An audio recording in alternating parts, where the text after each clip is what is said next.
You need to know as a business owner, you need to know that if Sally is taking the bank deposit at night and God forbid she has a wreck and she only has state minimum limits, or her liability's, $50,000 and she kills someone and they come back and sue her, for a death, you're going to have $1 million lawsuit. Yeah.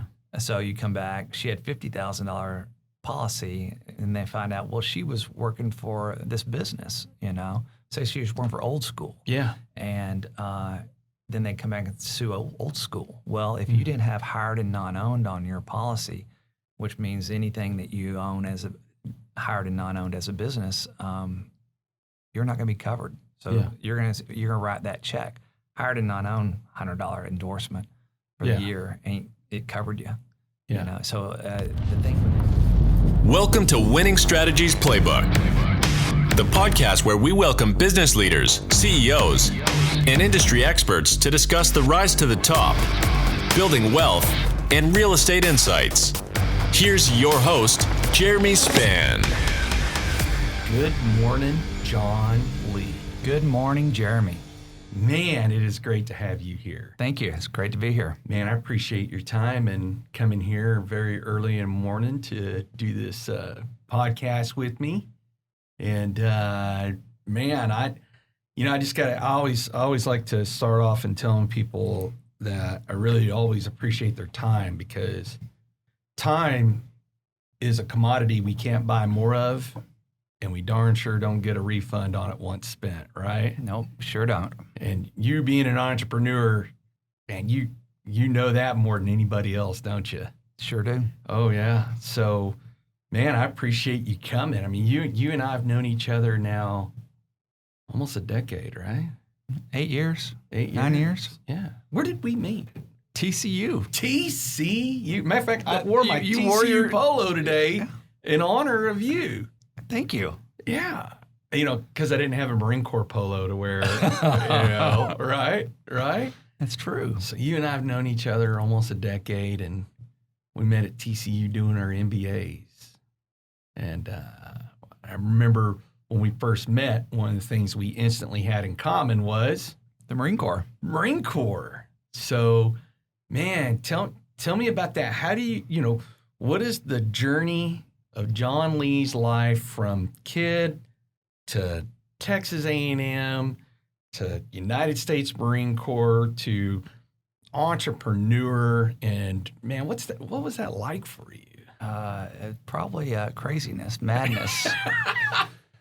Well, when I got out of A&M, the wall had just come down, and so I was in the Corps Cadets, and I didn't take a contract, and so I got out and worked for Merrill Lynch and for KPMG Pete Morwick doing consulting, and I was bored to death, and I wanted to do something exciting, so I was on a long-term project. I was commuting between Austin and Michigan every week, and so I went and I called two of my buddies. One of my buddies that was in the Navy, the other one was in the Army, and I said, hey, what's the hardest service to go into, if I'm going to do this? They said, I'd go to the Marine Corps. And so I did. I stopped and talked to OSO and Lansing, and I actually processed through Michigan, of all places. And so that's how I went and got started. And, one day I was rolling through the woods with my rifle and camo gear, and I looked at my clock and said, I'd be wearing a suit and tie right now. And here I was all duded up, playing Army, playing Marine. Playing Marine. Except for you were in the title. Yeah. So once a Marine, always a Marine. Why re-enlist, right? Yeah. It's always the joke I like to make to generals when I see them, folks that have done just a total career. So you go to A&M. What'd you major in at A&M? Accounting. Wow. Could you have picked anything else that was more exciting than accounting? Tell me about that. My dad is a CPA, and so that's the only thing I'd always wanted to be a vet growing up, but I knew I wasn't smart enough to get into vet school. So my senior year in high school, I said, I got to do something. I got to figure out something where I can work. And so I said, Dad has a CPA firm. I can always get a job. And the funny thing is, the counselors at A&M, when they go down, they tell your parents, oh, he'll change majors 5 times before he graduates. And I looked and I said, no, I'll graduate with a degree in accounting. She said, you'll change. And I did graduate with a degree in accounting. It was like challenge accepted. Exactly. Right? I didn't do the best in all my classes, but I saved that for grad school. And then fast forward to TCU Executive MBA. When it came time for accounting, you were probably very loved on your team. Oh yeah, I mean, I was teaching, and was it Dr. Who was teaching accounting Stout back then? I forgot what his name was, but he was excellent. Short. That's what it was. Dr. Short. Yeah. And it all came back. I mean, it all just started rolling back, the debits and credits and everything. Accounts and all that. So I love that. It was funny. My parents said, we should have made you pay for your undergraduate because I did well at TCU. Third in my class, and that was only because I had a B+ in statistics. Oh, man. So when we were going through, I had Mike Field on my left and Matt Houston on my right, as you remember them, right? So just for audience sake, is Jon and I were doing our MBAs together, but we were overlapping classes. So he was several months ahead of me from when he started. So we were there together, but it's cohort. So you're in there with the same folks from the beginning to the end. So I had Mikey Field and Matt Houston and both just some of the most intelligent people you ever met in your life, and just incredibly successful. And as you know, Mike should be like an underwear model. I mean, the dude gets in shape by breathing, right? And he just makes you hate guys like that when you're just like, man, I got to go run like a gajillion miles just to try to lose like an ounce of fat. And this guy wakes up and loses weight by breathing and looks like a centerfold model, right? Genetics. Yeah. And an entrepreneur, just everything he touches turns to gold. So, and then here's me, Mr. Class Clown, always joking around and always doing what Spann does, right? And so anyhow, the first 2 semesters, they put out the dean's list, and I'm on the dean's list. And he's like, how is this possible? He goes, I sit next to you. You don't work that hard.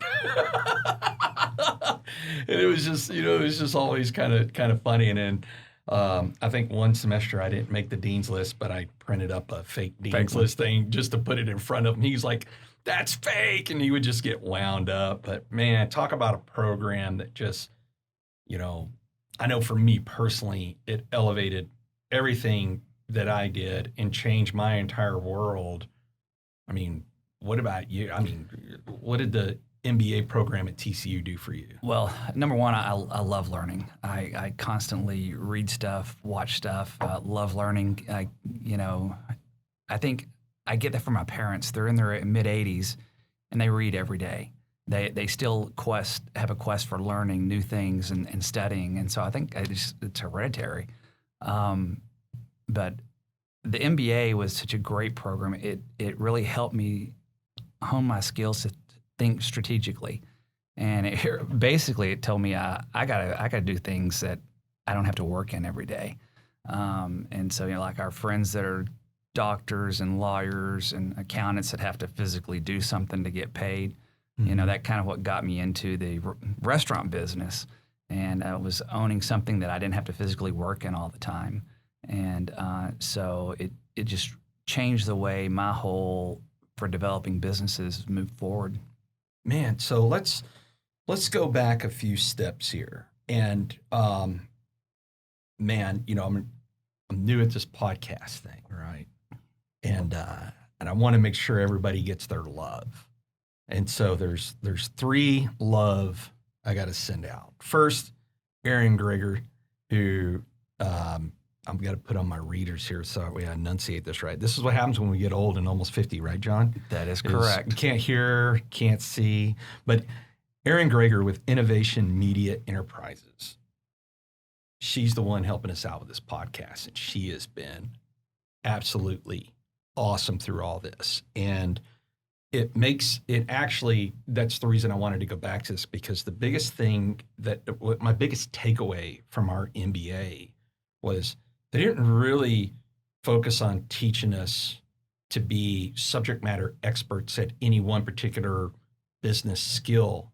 They taught us to be subject matter experts at asking the right questions. And then you can always go find someone who can give you the answers, right? And so when I met Erin 2 months ago, that's all she did. I mean, she was the question queen, right? She would just ask questions. And I loved it because, like you said, is we have a thirst for learning, but I think we are intellectually stimulated when people ask us questions that make us think. Mm-hmm. And then she was able to go and process it and come back and say, I think this is your audience, and I think this is what you're looking to accomplish. So I felt like she parted my brain like the Red Sea and dove in and said, this is where you're going with this. And it was just such a relief to have a professional that knew how to ask the right questions that would lead to something that could just absolutely be dynamic, right? And I've wanted to do a podcast for 2 years. And how I met Erin was through Rebecca Bridges, who's the manager here at City Central. So for the audience that doesn't know what City Central is, it's a co-shared workspace. So people might have heard of WeWork or Regis or any of these others.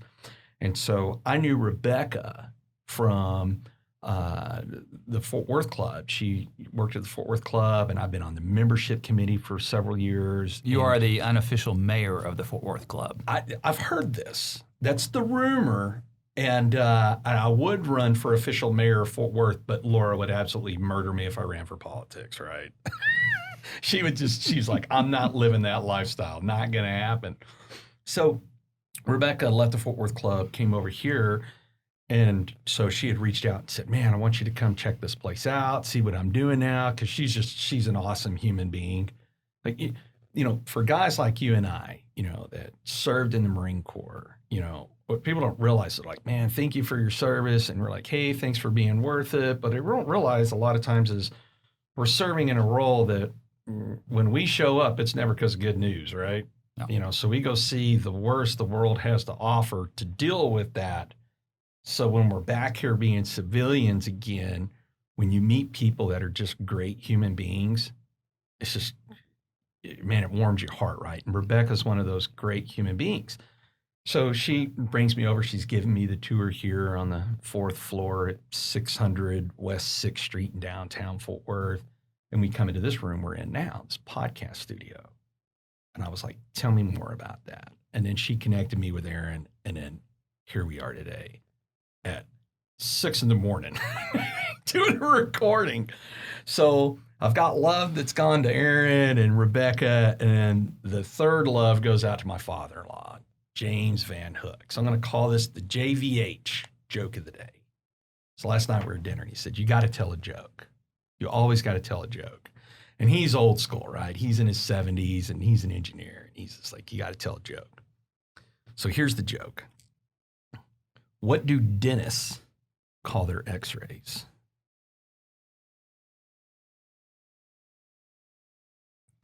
It's 6 o'clock in the morning.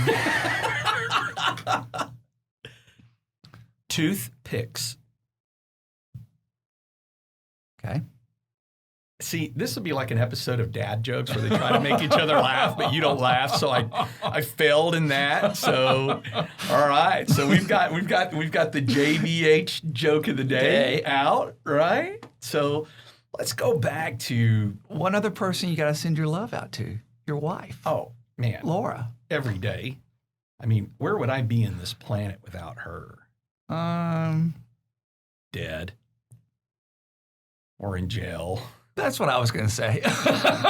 Who knows? A number of different places. Your North Star.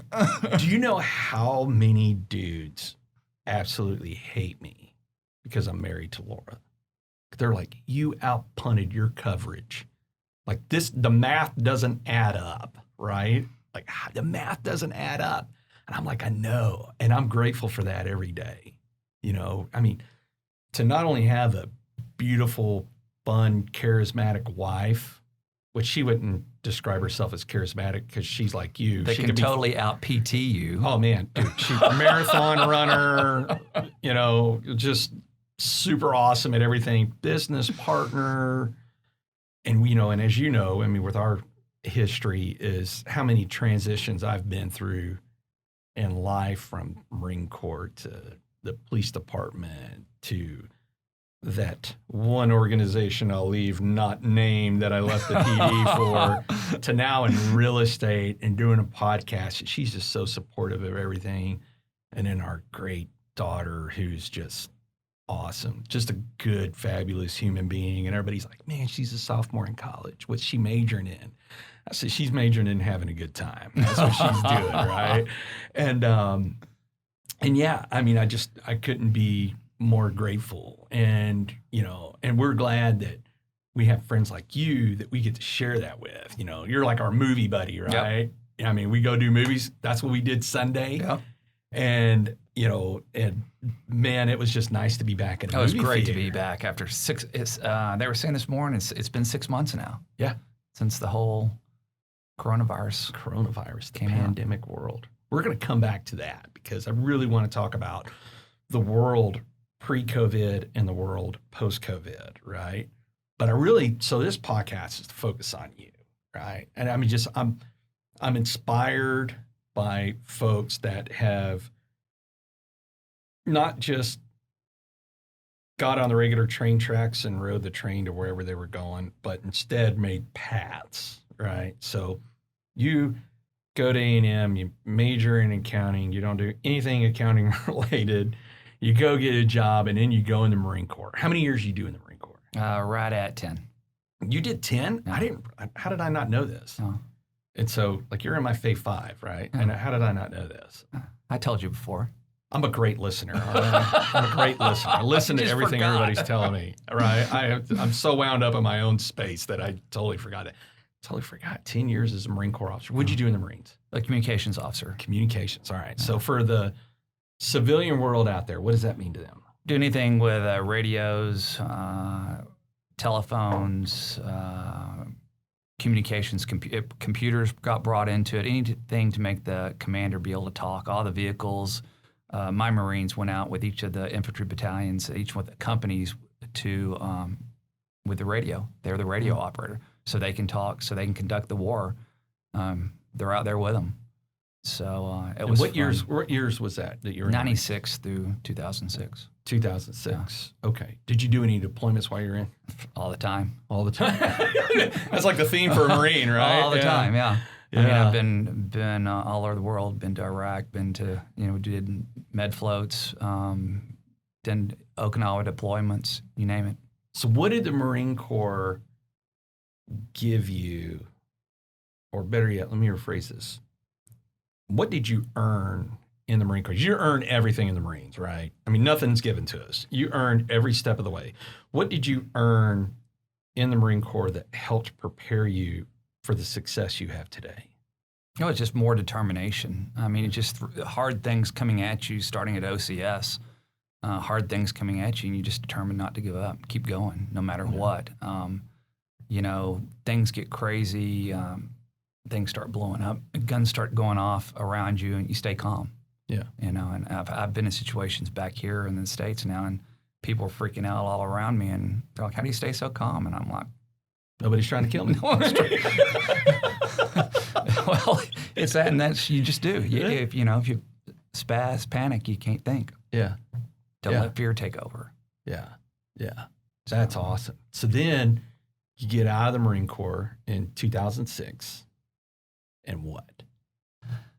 I decided that I wanted to own my own business. Okay. I didn't know what. A friend of ours, family friend of ours, had an insurance agency, was wanting to think about selling. He had asked my brother-in-law, hey, what's Jon going to do when he gets out of the Marines? He said, he wants to own his own business. And he said, well, have him come talk to me.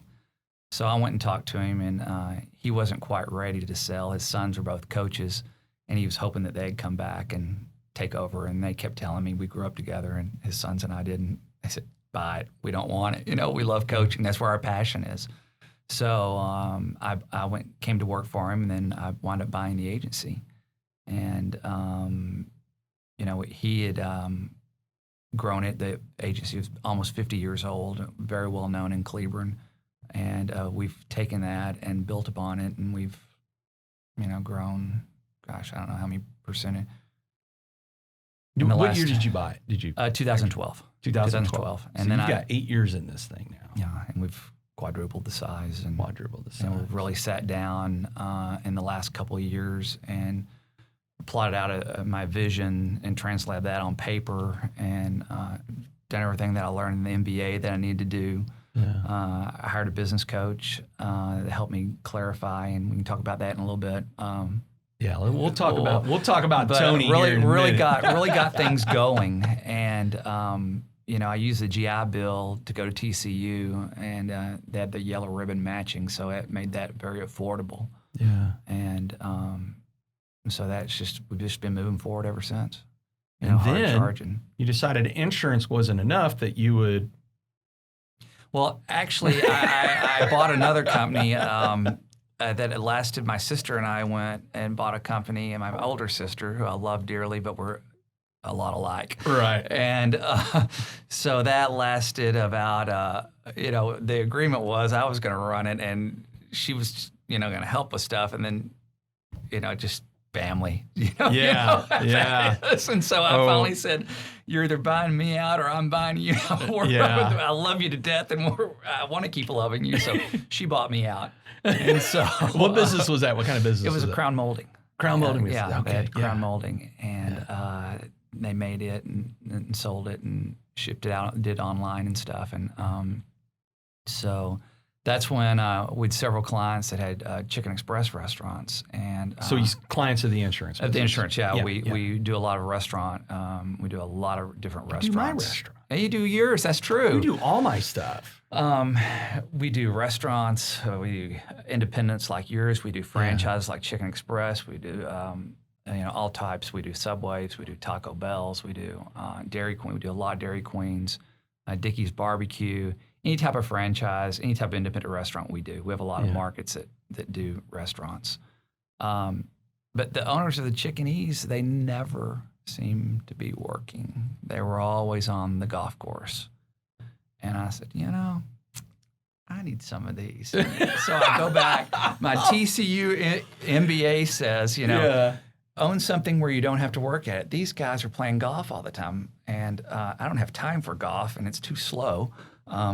But I need to own these. You're ADD like a squirrel on methamphetamines. Yeah. You wouldn't make it past the ninth hole anyway. I get out about the three or fourth hole, and I'm done. It's let me go drive the golf cart. Top golf is as good as it gets. Yeah, right? that's we had some deployments where we got kicked off of the base and the golf course in Rota, Spain. As you can imagine, Marines have been on getting kicked out of somewhere. Say it isn't so. I'm shocked. This is my surprise face. Yeah. We've been on ship for 5 months and we get off, and you imagine what happens. I think they had 5 golf carts that wound up in the lake. So you see what happened was, sir. How many? So you start off with one Chicken Express? I start off with one. I built one, and now tell me, starting off, was that a ground up, or did you buy an existing? Built, picked out the location. And built Where was that one? It's in Livingston, Texas. Down by Houston. So you build your first. Yes. And then what happens? I buy a second one that's existing. Yeah, where was that? In Baytown. Yeah. Okay. And so down there by Houston. Down by Houston too. They're all in the same area. Yeah. And then I built one in Dayton, which okay. is about 15 minutes from Baytown. Okay. And then I built another one in Mont Bellevue, which is about 12 miles away from Baytown. Got a little triangle going with those 3. Okay. So you got 4 Chicken Expresses. Got 4 Chicken Expresses. 4 headaches. 4 headaches. I can tell you, man, as a restaurant owner of 9.5 years, I have people, so Old School Pizza Tavern, right across the street from University of Texas at Arlington, 45,000 college kids, pizza and beer. Like, this thing's marine proof, right? Like, I couldn't screw this thing up on my worst day. I have people come to me all the time, go, man, this is so awesome. I'd really like to own one of these. And here's what I tell them. I'm like, go down to the bank. So you're probably going to need like $40,000 out of pocket just to get started. get 40 grand in $100 bills and come see me. And they're like, okay, why? And I said, I'm going to have you put that 40 grand in to look like a brick, and I want you to bite down on it. I want you to spread your legs and let me kick you right in the stones. And that's the best that money's ever going to taste. Right? Now Chicken Express is different dynamic, right? I mean, faster, able, from theoretically faster. Theoretically faster, right? Depending on who the staff is. And so we've been very fortunate. And I mean, the old saying, sometimes it's better to be lucky than smart. And I have been lucky for 9.5 years, right? Like, probably the best thing that I ever did was buy the property that it sits on. So the real estate investment of it. And as you know, we've, just like you've been through some management transitions, I went through a very hard one 2 years ago, almost to the date, where a very good friend of mine, who's the general manager, just walks, right? And I really, it just really stung me. And so without, opening and unpackaging that box, what it did was create an opportunity where Jeremy, I mean, he has the same first name as me, Jeremy Washburn, has just been awesome at running it, right? So this guy, started basically as a dishwasher and has worked his way up to general manager. And now we're working through the process of him buying the business off of me, just because he's just killed it. He's just awesome. And, he just was able to show up and do what was expected and then go above and beyond. And then COVID hits. And instead of given up, the guy has thrived. And so now the business is where it's at, nothing because of what I've done, but everything of what he's done. And that's the great thing about having the right people, right? And then, when things are in our way, because this is a big topic I want to get to with you and I, is, Ryan Holiday, the obstacle is the way, which is very attractive, I think, to all entrepreneurs, but especially guys like us, is the obstacle becomes the way. So we could sit there and cry over spilt milk or whatever the old sayings are, or you can do something about it, right?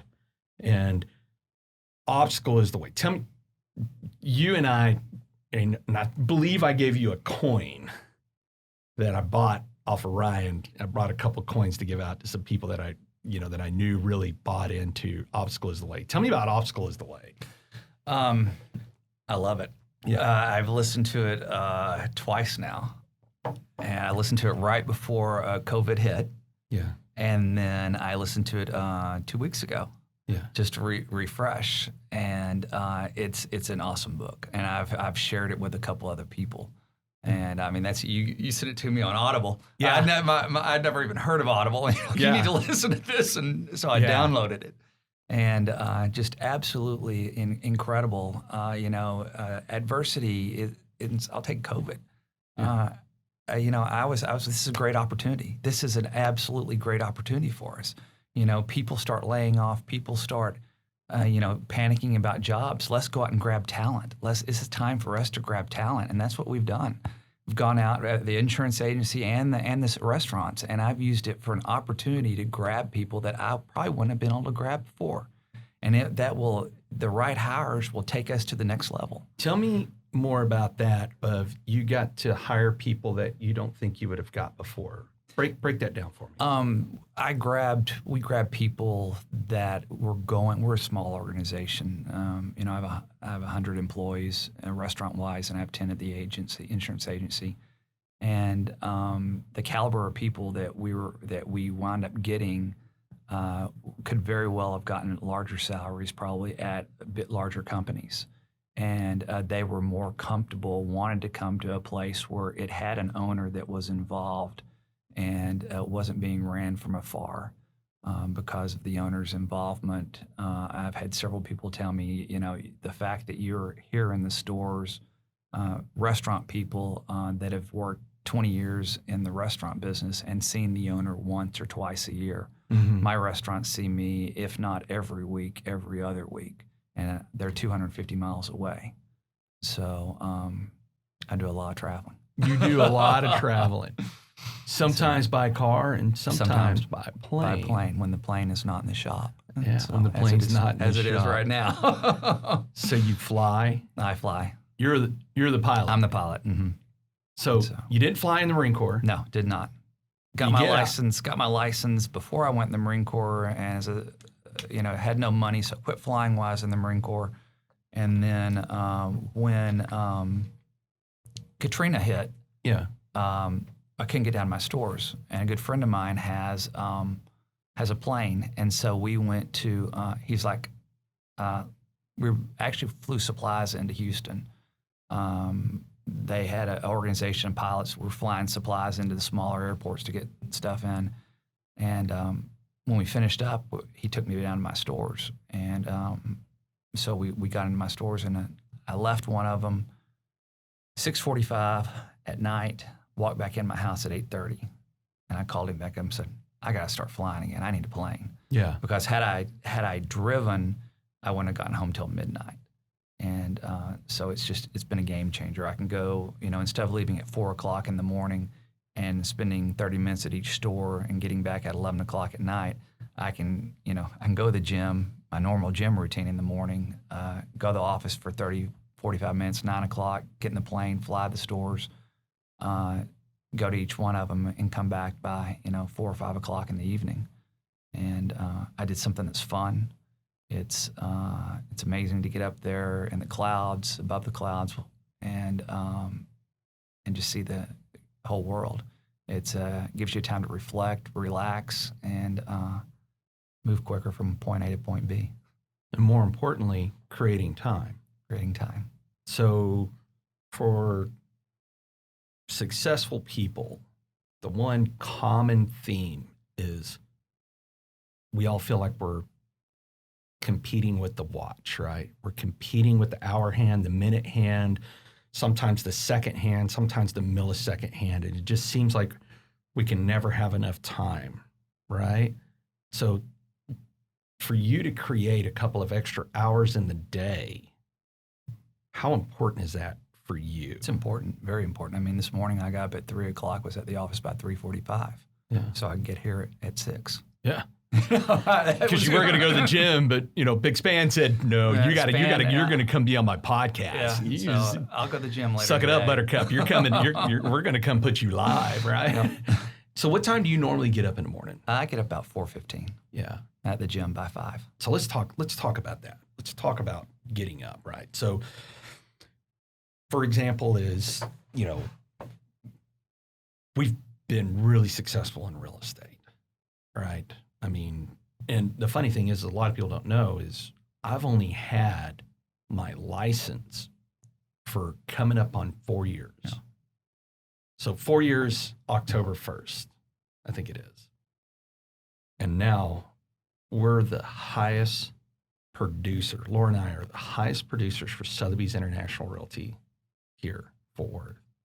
And on top of that, so Briggs Freeman owns the Sotheby's franchise for the DFW Metroplex. And for 2 years in a row, we've been recognized as giving or at connecting more outgoing referrals to other agencies, other places in the country, and even international than any other agent or set of agents company-wide. And we're actually on a path now to be number one in all of Sotheby's International global as being the number one producer of outgoing referrals, right? And so then, people see all the great things we do in real estate. I mean, we've done over the trailing 12 months, we've done over 40 million. I think it's like over 42 million in volume. And so we have all these people that come out and go, man, I want to go do that. That looks easy. You make it look easy. I want to go do that. And, and me being just kind of the joke around guy that I am, I'm like, yeah, knock yourself out, do whatever. Until people realize later how much work It is. Oh. right? And we're getting up at 4 o'clock in the morning. And then people look at guys like you and I and be like, well, y'all get up early because you did that in the Marines. I tell people all the time, in the history of ever and ever did someone hate getting up at 4 a.m. more than me. Yeah. But you do what needs to be done in order to be successful, right? So at 4 a.m., and I don't even have an alarm. Like even without an alarm, I can't sleep past 4:15. It just, I wake up, that internal clock goes, and it's like, it's time to go to work. And I spend the first 2 hours of my morning doing nothing but market research, right? Reading headlines. I don't watch news. I don't watch, CNN's going to cater their news to people on the left side of the world, and Fox is going to cater it to people on the right side of the world. And I'm not looking for skewed opinions. I'm looking for data. Facts. Right? The I'm facts. looking for data. And so I constantly collect that data so that way I have a real, actual, formulated idea of what's going on in the world, right? So I read Wall Street Journal, Associated Press, Reuters, Geopolitical Futures, and there's a number of them that I go through. And then each morning I also read, my daily, from Ryan Holiday, stoicism is like, what's the lesson of the day, right? But that getting up at 4 o'clock in the morning is so important because when I speak to people, whether it's in a public setting or personal setting, and they go, what is one of the biggest drivers of success? I go, I can't put more minutes on the watch, so I have to take advantage of them as much as I can. And the one time I'm not disturbed is from 4 a.m. to 6 a.m. And so that's when I get it. That's when I go in, because me being in the business I am in, starting at 8, that thing starts ringing and it doesn't stop. It doesn't stop for the next 12 hours, right? So we went on a dove hunting trip with some buddies weekend before last, opening weekend. And so driving out to Throckmorton, Casey Donahue's place, the country singer, he's got a place out there. We're going out. We got 10 of us and 4 of us are in my truck. And my buddy Alex, we halfway there, and he goes, Jesus, man, does your phone never stop? He said, I've seen no less than 100 text messages pop up in the last hour. I said, man, that's called normal a Tuesday. day. It's called a Tuesday, baby, And, but that's a part of that. See, people don't see all that. They see the results of the great things that we do. They don't see the wizard behind the curtains of Oz. I don't see the 250 emails that come in one day. In a day. In a day. Right? In a day. Yeah. And so that getting up at 4 o'clock in the morning, if you want to be successful, in my opinion, the first way to demonstrate that is to do what's uncomfortable, which is get up early in the morning and get all the things that you need to get done before distractions hit. Because come priest to president, at 8 a.m. is when the distractions start every day, right? So when you get up at 4 in the morning, what is your routine? I go to the gym. You go to the gym. I go to the gym. That's I can't go in the afternoon because of distractions. I can't go in the day because of distractions, and it's something that's important to me. So I get up and do it first thing in the morning. Why is it important to you to go to the gym? It's my health. It's health. where I get my energy. I do all my thinking. I'll do 30 minutes of cardio, and that's when I do a lot of my thinking. I don't listen to the news either. They have got the TVs going, but I get in my zone, and that's when I do my deep thinking. And I mean, a lot of times I'll say, this came to me on the treadmill, because that's when I check out. At 5 o'clock in the morning, I before anybody else is awake. I go to another world. Yeah. I'm in another world on that. And I've had people come up to me and say, man, you were doing some serious thinking. I said, you can tell by your face. Yeah. I mean, it's just processing. My brain is just processing thoughts and ideas. Does your brain ever shut down? Usually about 9:30 at night. And then you hit the bed and you probably go down like a darted rhino. I have one of those, the thing that measures my sleep, and I'm usually out within 2 to 3 minutes. Yeah. And I sleep solid through the night, and then 4:20, 4:15, I'm up and going. I don't snooze the alarm or anything. I get up and go, make my bed and go. And then here it is. You're getting up at 4 a.m. You're at the gym by a minimum of 5 a.m. Then what happens? You finish the gym. What do you do? I go home, shower, get a bite to eat, and I'm back in the office by 7:30. You're back in the office by 7:30 in the morning. And I'm there till 7:30, 8 o'clock at night. I'm trying to back that off. But it takes time once you have businesses and get them going right. Yeah. What would you say internally is a driver for you that's a lot to manage. I know owning one restaurant, and I don't even have to do anything because Jeremy's awesome at Jeremy W is what I'll call him. Jeremy Washburn, Jeremy W. He rocks it. But still, when you're the owner, it's always in the back of your mind of like, hey, at the end of the day, I'm holding the bag on this, right? And thank God I have somebody as reliable as him doing what he's doing.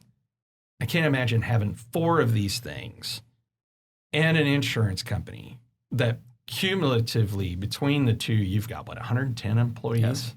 Right? So that's 110 souls that you have to worry about every single day. 110 kids, as I like to call it. Kids, my children. They're your children. You're like dad. Yeah. You're making sure. And then when COVID hits and the world's falling apart, what was that? Like when the world was falling apart, and it happened in a matter of seconds, right?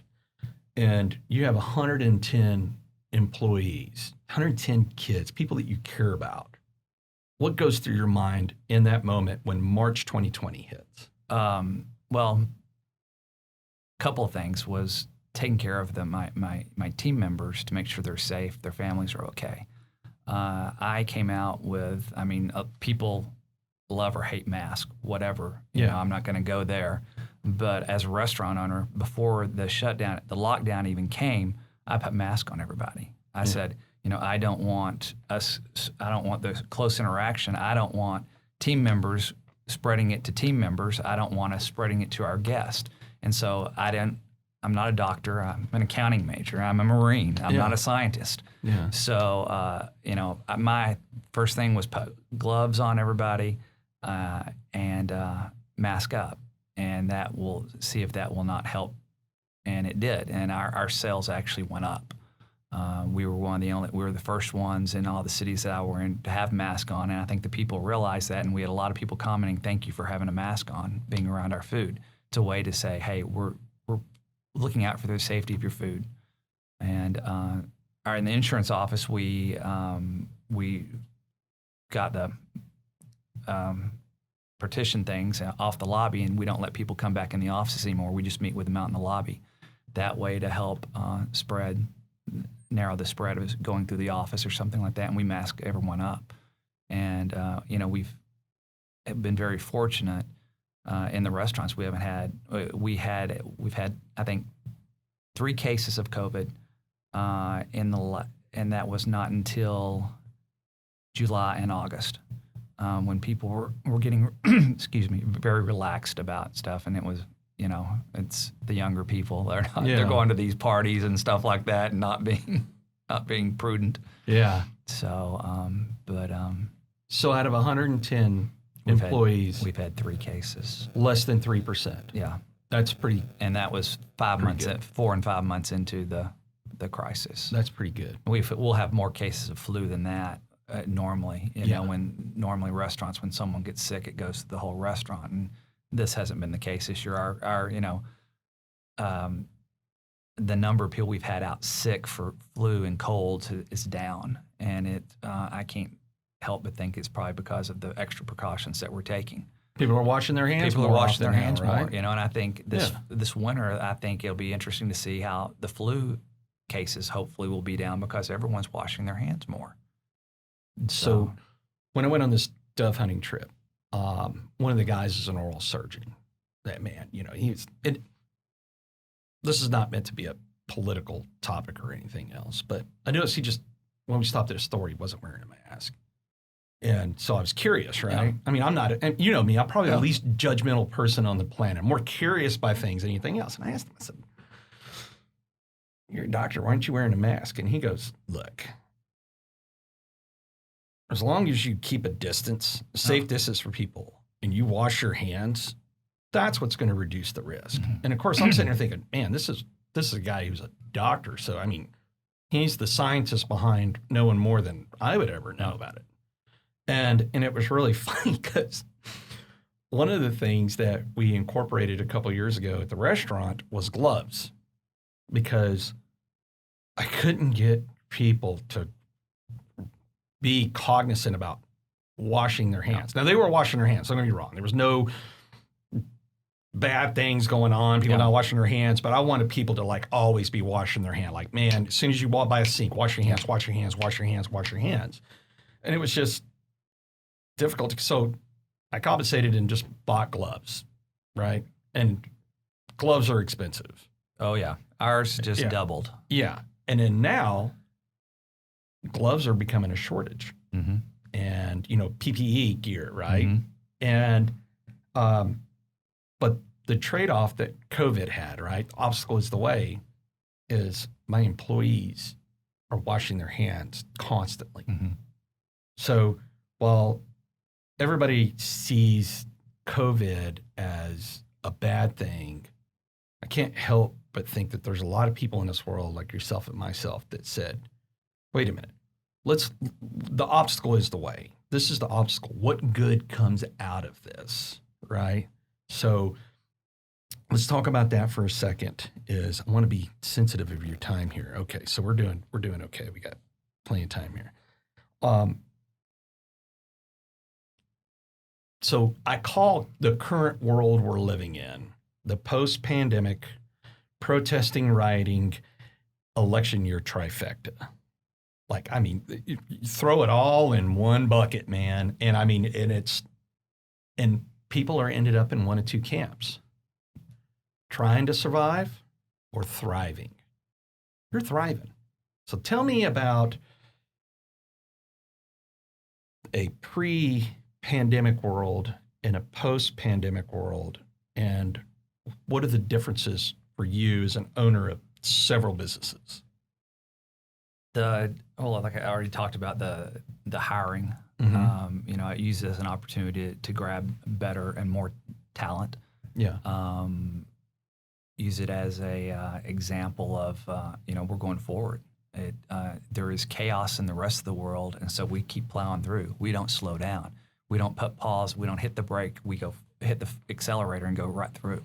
Yeah. And so that's what we're doing with insurance. We've come out with we've developed some niche markets, and we're hiring for those, and you know, just taking advantage of the situation to better prepare us to move forward. While everyone else is crawling under their desk, hiding, wondering if they're going to be here, what they're going to do next. Well, we've got a plan and we're executing it. Yeah. And going forward. So March of this year, right? We're watching the news. We're seeing what's going on. We're watching New York shut down. Then we see Dallas County shut down. And then it's hitting Tarrant County. You know, Mayor Betsy saying, y'all stay home. In that moment, when the reality of what was happening in the world, what goes through your mind in that moment? To be honest, when they started shutting everything down like that, I was worried. I was worried that they were going to just close the restaurants totally. Yeah. Fortunate for us, we have a drive-through. Yeah. Everyone knows Chicken Express has a drive-through.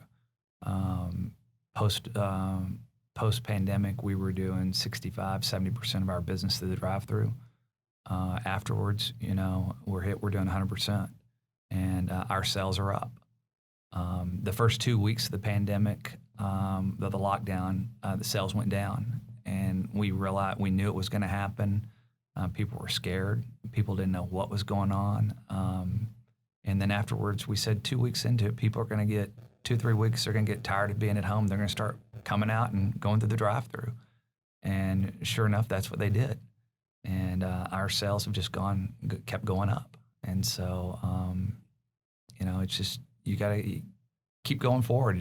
We've worked on training. We've refined our processes for the drive-thrus to get them down. So we are back to running, even with the higher volume. We're doing 2 to 3 minute wait times, you know, which is pretty quick. So you've got 4 Chicken Express franchises, and the Stewart family started this, right? Yes. So what was it? What was their role in this to the owners? I mean, were they active? Well, they were. They had said we've got to follow your local guidelines. I mean, Chickenese, there's 250 locations, so you've got multiple counties in multiple states that you're having to follow your specific. Like we're in Harris County. One of my locations is, so we had to follow Harris County, and then the Chambers County right beside them had totally different guidelines, and so you're having to figure out which rule applies here and there. So it was kind of a mess because no one knew what was going on. Yeah. The counties were reacting with a lack of data, making decisions without data. Yeah. And so it was a kind of a Wild West. Yeah. Yeah. I mean, I know for me, we were in Colorado at the time. There was a lot of annoying things that have happened during COVID, right? So, we just bought our second home up in Colorado, and we were taking a U-Haul full of stuff up there to put in the new house. And Maggie, our daughter's spring break was coming up. So the plan was drive up Friday with this U-Haul, and then Maggie being in Fort Collins, they had a direct flight to Santa Fe. Santa Fe is where we cut through. Her flying to Santa Fe, we pick her up in Santa Fe, we go into Colorado that Friday, spend spring break until the Sunday after next, and then as we're driving back, drop her off in Santa Fe to catch a flight. So the world's ramping up, right? And nobody knows, nobody knows anything, right? And we're all, and it's funny is I don't see myself as a fear-based person, but definitely fear-driven, right? I don't let fear rule my world, but fear definitely plays a part in what the drivers are going to be, because especially the unknowns. It's kind of like Coach Tony, right? He says,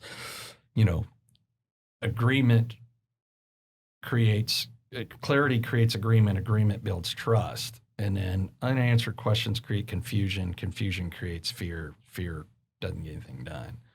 So this confusion, and no one's really got any answers. And Laura looks at me and says, do we put Maggie on a plane? And I said, no. Here's what we're going to do. We're going to drive up Thursday and drop this U-Haul off full of stuff. And then Friday morning, we're going to jet over to Fort Collins, which is like 5-6 hour drive from Pagosa Springs. And we pick her up, and she's just the sense of relief on Maggie of like, man, thank you for not putting me on a flight, which is also funny because we would have had to, because we were trying to cancel the flight, couldn't get through to anybody, but it didn't matter as they canceled the flight anyways, because the whole world was going crazy, right? I mean, it's kind of like after 9/11 when just planes stopped running. Like nobody knows, like let's just stop everything instead of figuring it out, right? So we get back to, we asked the college, hey, what's going to happen? Are the kids going to come back? Do we need to do anything? They're like, oh, we'll figure it out. And then 24 hours later, Saturday, after we wake up in the morning, they're like, oh yeah, well, hey, kids aren't going to come back. You need to come empty the dorm room. And I'm like, really? You could have saved me like a 6-hour drive 24 hours early. It's so, we end up going back the following weekend to empty your dorm room. And luckily, I got an old Marine Corps buddy, Jack Sutherland, still in the Marines. He's the recruiting duty, and Marine Corps buddy of mine. Thank God he had a house there with an abnormally large garage with an extra bay. We could drop some stuff off and then drove back. But when we were making that drive, so for me, my processing time is when I'm on the road. Like people go, why do you? Because as we spend about half our time here, half our time in Pagosa Springs, Colorado. And everybody's like, well, you're on vacation half the time. And I was laughing. I'm like, no. I was Spann's never on vacation. The only difference is I get to work in 75-degree weather versus 110-degree weather back here, right? Because I'll come back for 2 weeks, get business driven up, and then work on it for 2 weeks there. But on that 12-hour drive, because it's 12 hours doorstep, that's where I do my processing and my thinking, right? It's just something about being on the road and just thinking through things. And I remember, they hadn't shut down Tarrant County yet, and I'm driving up there, and, I've got Laura with me, and during that moment, while a lot of people were trying to figure out what they were going to do with their lives, the only thing I could think about was, what are the opportunities? Mm-hmm. Where can we seize the moment instead of doing what a lot of the world did, which was sit on the couch and watch Netflix and Hulu, right? And I was like, no, there are opportunities. What are they? And I was just going through the gears in my head to just go, how do we execute? How do we, the obstacle is the way. You can't do anything about it, right? Control is a funny thing. People want to control things in their life that they have zero control over. And then it was going through my mind of other successful folks like yourself. And that I was like, I wonder what's going on in their mind right now. Because I know the successful people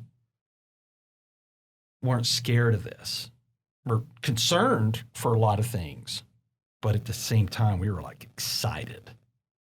I mean, did you have any of those type of feelings? Oh, yeah. I mean, I was I just 30 days before had listened to The Obstacle is the Way. So Mm-hmm. my whole brain was turning. Mm-hmm. And I was telling our salespeople, the insurance agency, don't crawl under the desk. This is a time to go out and help people, talk to them about their policies. And people are going to be looking to save money and they want to understand their policies. This is a time to educate people on insurance and let them understand what they have and what we offer. Yeah. And our monkey, our logo is insurance people that care insurance that works, and for the insurance agency. And we truly believe that we have great insurance, and our people care about our clients.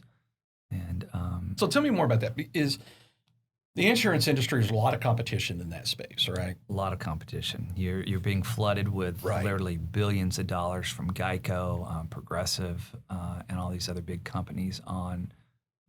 Call us. We'll give you 15 minutes of your time. For some people, 15 minutes is all they really need to spend on insurance. But for people with assets, with things that are worth protecting, they need to spend more than 15 minutes. You need to know, as a business owner, you need to know that if Sally is taking the bank deposit at night and God forbid she has a wreck, and she only has state minimum limits, or her liability's, $50,000, and she kills someone, and they come back and sue her, for a death, you're gonna have $1 million lawsuit. Yeah. So you come back, she had $50,000 policy, and they find out, she was working for this business, say she was working for Old School. Yeah. And then they come back and sue Old School. Well, if you didn't have hired and non-owned on your policy, which means anything that you own as a hired and non-owned as a business, you're not going to be covered. So you're gonna write that check. Hired and non-owned $100 endorsement for the year, and it covered you. Yeah. So the thing with insurance is you've got to know your client. You've got to know their operation, what they do, and have a conversation with them and let them decide what level of risk they're willing to take. And you can't do that when you talk to someone for 15 minutes. You have to care about them.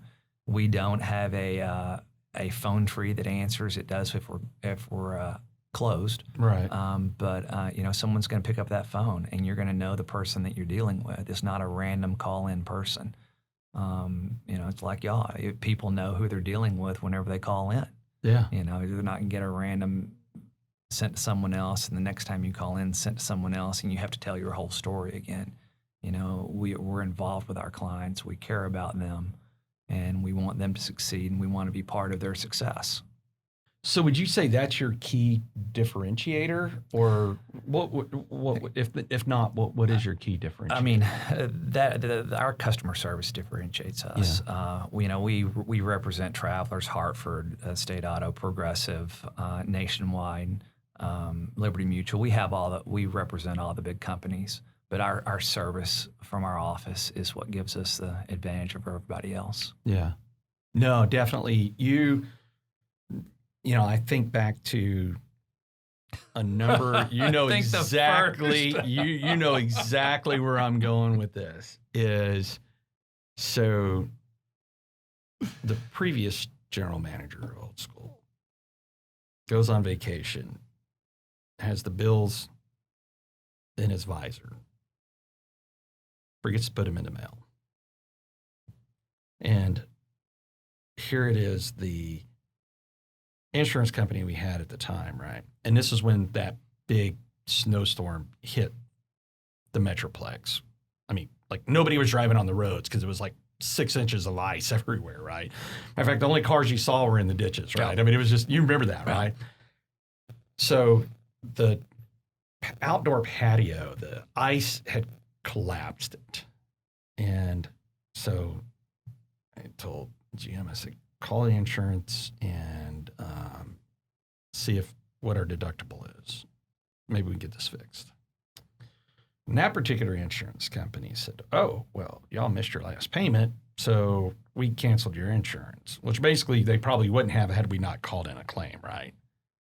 But my big concern was, okay, well, how long have we been operating a restaurant that serves alcohol that we haven't been covered by insurance? What could have happened? So I called you, right? And I was just like, man, what do I do here? And you're like, let's get you insured. Let's take care of everything.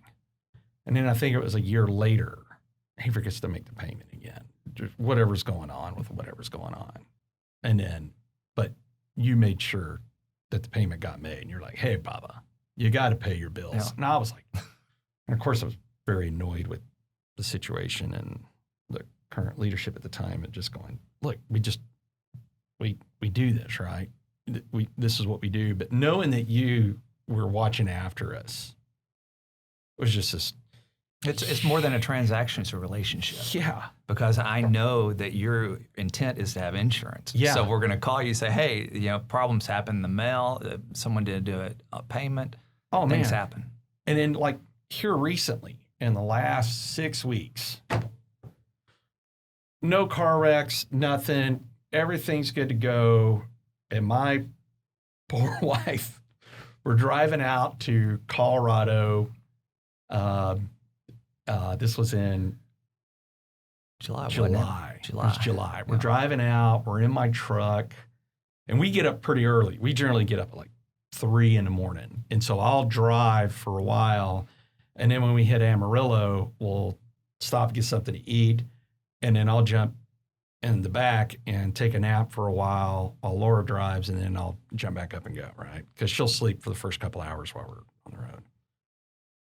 I sit up because I just woke up and I'm kind of getting my wits. I mean, I wasn't even awake 30 seconds. And I look over to see in her side mirror, all of a sudden, boom, the tire explodes. And it was like, I think it was like $8,000 worth of damage. Blowout that causes $8,000 worth of damage. So we pull over, change the tire, we make it into Santa Fe. And I was just like, man, this truck's not going to make it. There's something going on. So good insurance. We leave it there.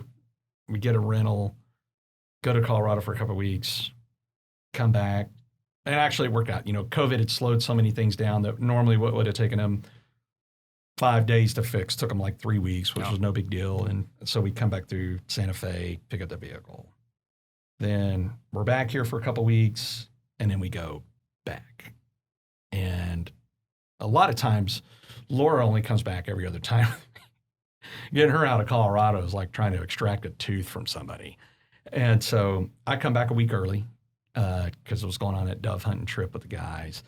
And so she comes back this last Thursday. And she's an hour and a half from home. She's got both dogs and the cat, hydroplanes, turns into a full spin, goes off the road. We're a week from turning her car in on a lease. And then now it's like a couple of $1,000 damage. But point being is, because I mean, as soon as she called me, I literally get a call from you because she called me, and then she called you, and then you called me, and you're like, you want me to go with you? And I was like, nah, man, I'm already on the road. I'm heading up there to meet her. But it was just that comfort of knowing that something just happened, but I don't have to worry about it because that's taken care of, right? And I think that's a common theme with folks that are successful is don't be cheap, right? You get what you pay for and have things covered, you know? So like you're in my fave 5, right? So not just because you're my insurance guy, but I learned a long time ago is have 5 advisors in your world. Kind of like, I think it was T-Mobile that had it. It was like your fave 5 that you could call them unlimited. Exactly. Now everybody can call unlimited, right? But have those 5 advisors that are not industry related that you can call upon, you know? So I've got those 5 folks, and you're in that 5 of people that I depend on to go, I want to remove myself from as much decision-making as possible so that way I can focus on vision and driving business. And so when I come across something that's complicated, I don't have to sit there and, I mean, I'm naturally going to do it because my brain's a deductive thinker anyways, that I'm going to try to work through it, but I can call upon the 5 trusted people that I have in my world to go, here's a scenario I'm in. What are your thoughts? Right.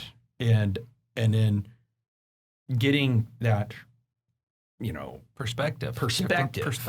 Yeah. So, you know, and it makes me think of like EO, right? Entrepreneurs Organization, where, you know, when I found out about it, and then you were like, I'm an EO, right? So you follow me. Yeah, you follow me. You follow me to TCU. Because you're so good. Yeah, you're so good at what you do, man. You're like a Marine Corps leader. I'm just going to be like a little puppy dog and follow along the way. And then so Entrepreneurs Organization for the world out there listening, what is EO? EO is it's a great way to continue learning. Mm-hmm. It's an international organization with chapters all over the world.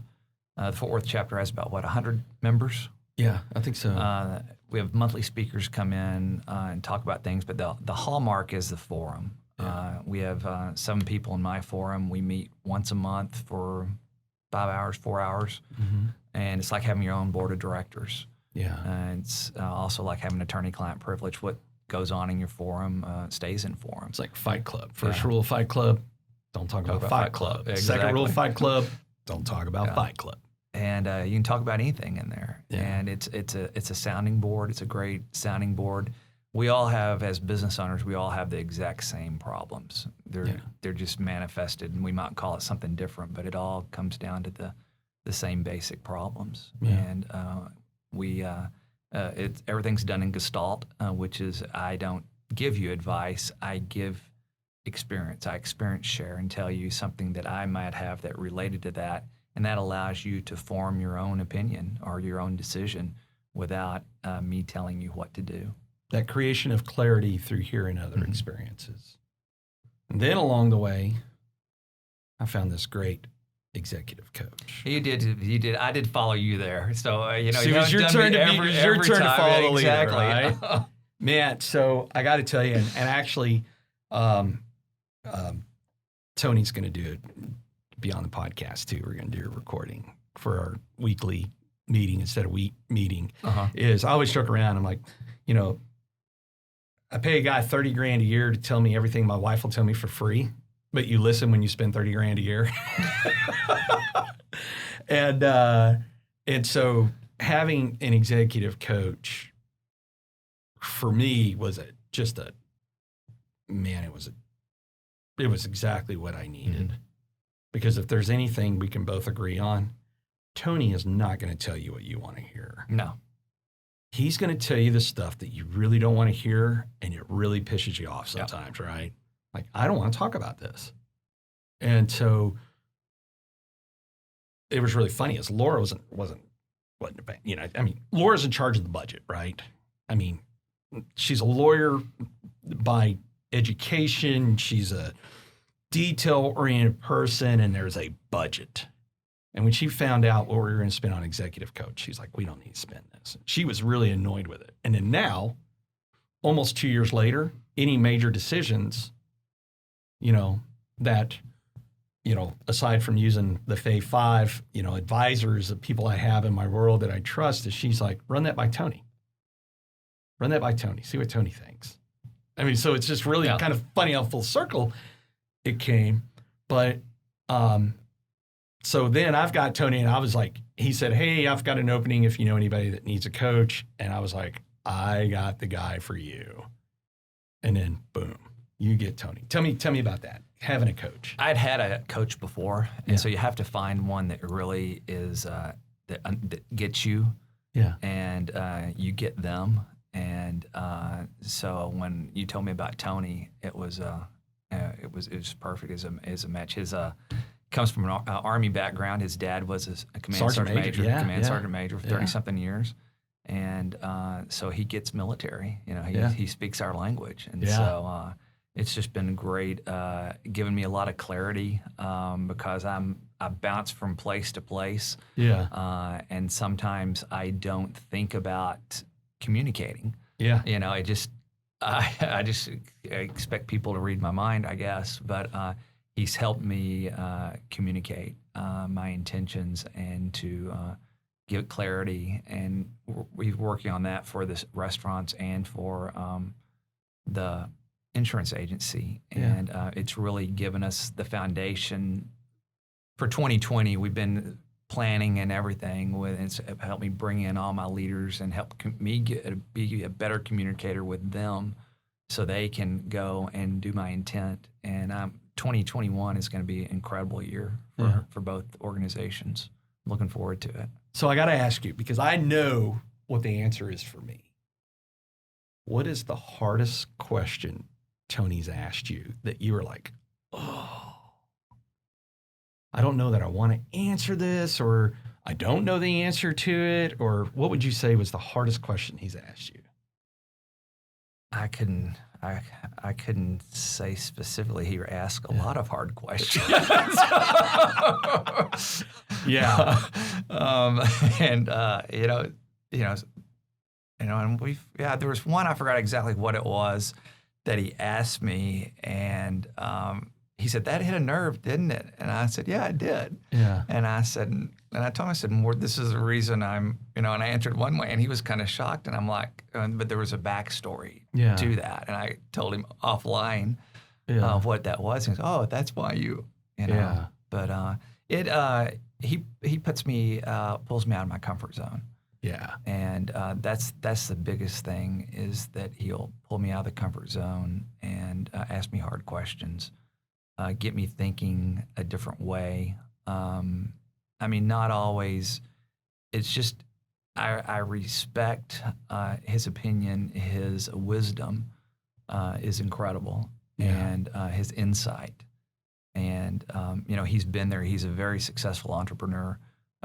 Multiple companies also over the last 30 years. And he started in the restaurant business. Yeah. So he gets everything that I have, and he's been there, done that. And, I come in and say, well, I have an idea. And he just starts laughing. So, well, I wondered when you're going to think about that. Yeah. So it's just incredible to have him, have him, lead me and coach me. So for me, the hardest question he asked me was about 6 months ago. So I've had Tony for almost 2 years, right? And I really value the concept of having a coach, right? I mean, top performing athletes have a coach, pitchers have a pitching coach, quarterbacks have a quarterback coach, everybody's got a coach. I mean, if you're going to be at the top of your game, you need someone that's helping you perform at a higher level. And Tony certainly done that for us, right? But he asked me the hardest question I've ever been asked. And I mean, it was terrifying. More terrifying than anything I ever saw in the Marines or the police department or me and my own stupidity of doing whatever. He said, what do you do for personal enjoyment? And I was like, well, I like to go shooting sporting clays. I like to go do this. I like to travel. And he goes, no, not hobbies. What do you do for Jeremy Spann that gives you like personal fulfillment? And I had no answer, because I've spent the better part of getting closer to 50 now. Let's call it almost 5 decades of always doing for others or doing for business that I never really focused on me, right? I mean, I've always just been this engine that's going. And I never even stopped to think about it. And he's just like, this is important because we're entering this stage in life where we're not going to work forever. And, you know, when the music stops, do you really want to be left without a chair? And what does that chair look like? And and I still don't know. Here it is 6 months later. It's like this soul searching thing. It's like, what do I do for personal enjoyment? But those were good, hard questions, the type of questions that he asked, because if you're not good with you, how can you be a top performer for the people, the 110 employees that you have, if you can't do you, right? Mm-hmm. And so having that coach has helped me, as you say, step out of the comfort zone and create success. And I've always cared about people, right? I mean, guys like you and I wouldn't go in the Marines if we didn't care about this country. I wouldn't have spent almost 20 years with Fort Worth Police Department if I didn't care about the citizens. But one thing that we lack in a lot of times, guys like you and I, is empathy, right? And it's just because, just we're hardwired to be like, go, go, go. And one of the things I learned from Tony is that while I've always cared about people, I wasn't loving on them enough, which is really funny. My wife laughed. She was like, man, being a U.S. Marine and being a police officer, doing the number of things that I did as a police officer, seeing all the things I've seen, that it's a weird concept for her to hear me saying, we got to love on them some more. Because really, at the end of the day, we don't want to see chaos. Now, if you bring chaos to my door, it's game time. Yeah, we'll deal with it. I'm going to deal with it. But I prefer it not to be that way. I'd rather be loving on people and taking care of things. And it changed the dynamics of our team, not just with the real estate side of things, but the restaurant, and Jeremy, and taking, hey, how are you doing? Not the restaurant. How are you doing? How is your wife doing? How are your kids doing? And it wasn't that I didn't care before. It was just, I didn't stop to be vocal about it. And that is important to people nowadays, right? And so that was, key thing. Yeah, I've pulled from the Marine Corps. As a Marine Corps officer, we took America's sons and daughters. Yeah. And if they came in for 4 years or they stayed for 20, they're eventually going back to the civilian population. Yeah. As a Marine Corps officer, your goal was to make them a better person. So if they stayed for 4 years or they stayed for 20, whenever they went back, they're a better person. And that's how I've taken with my businesses, looked at it that way. I've hired coaching and we do a lot of leadership training for the stores and the insurance agency because I feel very blessed. I feel very blessed to have the education that I've had, to have the experiences that I've had, to have the travel the world, see different perspectives. Marine Corps leadership training, and I just feel very blessed. And so I feel like that I want to give that back to people that I'm around. I want to help them become a better person. And through leadership development and coaching, the insurance agency and my stores, we've had people that were this level of a leader jump up to here. Yeah. And it's so rewarding to see them grow individually and to become something that I see them to be that they haven't seen in themselves. And a lot of that's just self-awareness and to help them step up and be that next level that they never even knew that might be there, and to open their eyes and to help them see a way forward. That's the best job satisfaction that you can get, is to grow a person to be something that they didn't know how to get to, but you saw it in them. Yeah. No, and that's where I feel like like now being in the real estate industry, right, is I got to serve my country as a Marine. I got to serve my city as a police officer.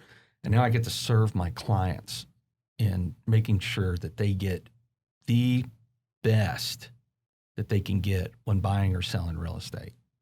And this became even more of a focal point for me because I really feel like just through conversations, I'm still a humanate guy, right? I like that human intelligence that's coming in, listening to people, hearing what they say, and how people are not a fan.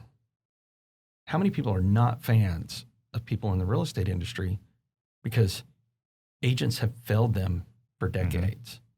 20 years ago, you had to have an agent because they were the only ones with the access. Then technology changed that. And time and time again, people are just like, I just don't feel like I'm being represented right. And that's why this podcast gave me a platform to accomplish a number of things. One, first and foremost, I want people to tune in each week to hear great successful stories of people that got into the grind like yourself and then just went from being, hey, it came from, not a silver spoon fed, well-to-do family, but earned everything I got along the way, and this is what I had to go do it, right? So I want people to tune in for that. And then as they're listening is to hear how you're helping your clients, whether it be with the Chicken Expresses or the insurance realm, and then for us to be able to articulate like, hey, we're here to help you in the real estate industry, but I can't be everywhere at once. So how do I touch the entire world? Well, I touch it with a podcast. And people that tune in and go, hey, I want to buy or sell some real estate in XYZ part of the country, they could tune in, go to our website, myexperiencedrealtor.com, and click on the link, fill that out, and we're going to connect them with a great agent. And we do that by doing all the vetting. Like we ask all the hard questions of like, why does an agent in this area deserve the business that other agents don't? Because this person I know is going to take care of that client. And so this gives us a platform for helping anybody anywhere. And like we said earlier in the podcast, we've been the #1 producers for Briggs, Freeman, Sotheby's in outgoing referrals because we're able to connect people with people they can trust to look after their financial interests, right? Because that's what it is. It's about helping people. If you do more for others, the benefits you get in return are just above and beyond, right? No. It's it's not about the money. It's about helping people and caring for them. Trust is the currency of business. Trust is the currency of business, not money. And that's what we want. We want to create an industry of trust. So just like here. So insurance, and I know we're getting close to time here. So insurance in the real estate world, like those two pretty much align, right? Because people own properties. From an insurance perspective, what are you seeing on the real estate side of the world? Good, bad?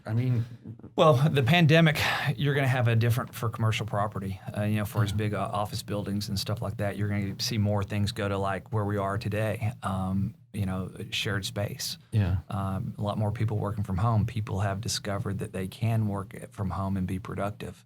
So that's going to change the dynamic. More people are going to be buying homes because they don't want to be so condensed in an apartment. They want to have their space. People are going to build outdoor.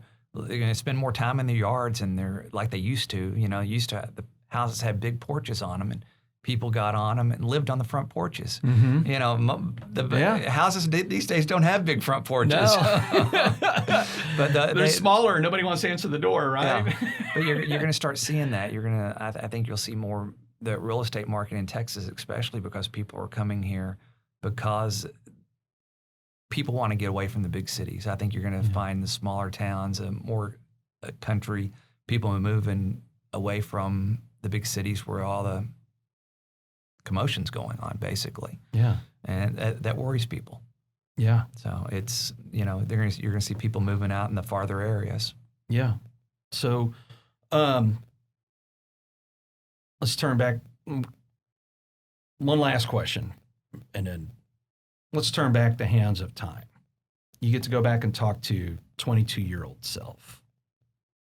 What do you tell 22-year-old self that didn't know then what you know now?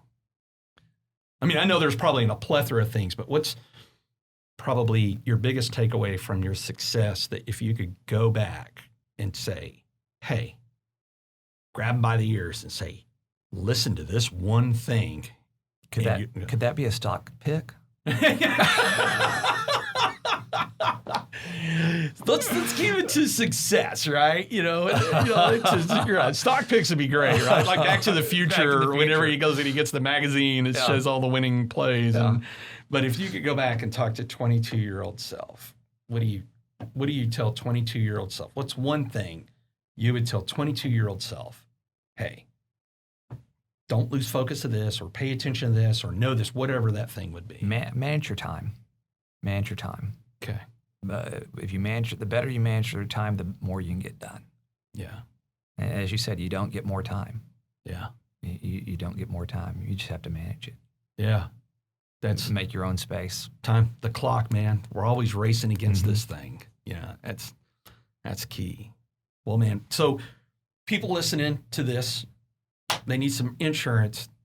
How do they get in touch with you? What's the website, phone number? The website is marshallyoung.com. Marshallyoung.com. We're also on Facebook, LinkedIn. You can call us 817-645-9155. And, we do home, auto, business, commercial. We do all the toys, the boats, ATVs. We do rental properties, commercial buildings. We do everything for personal and businesses.